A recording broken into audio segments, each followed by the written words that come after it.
Hello, everyone, and welcome to another episode. Today, I'm going to be refurbishing this 5-seater sofa. The owner tells me that he got it in 1999.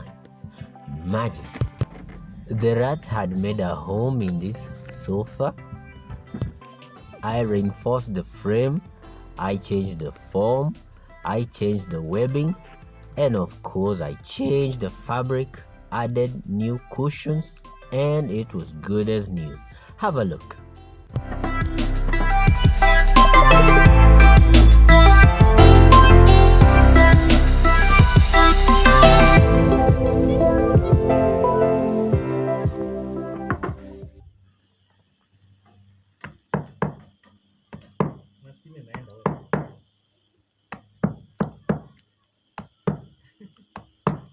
Man.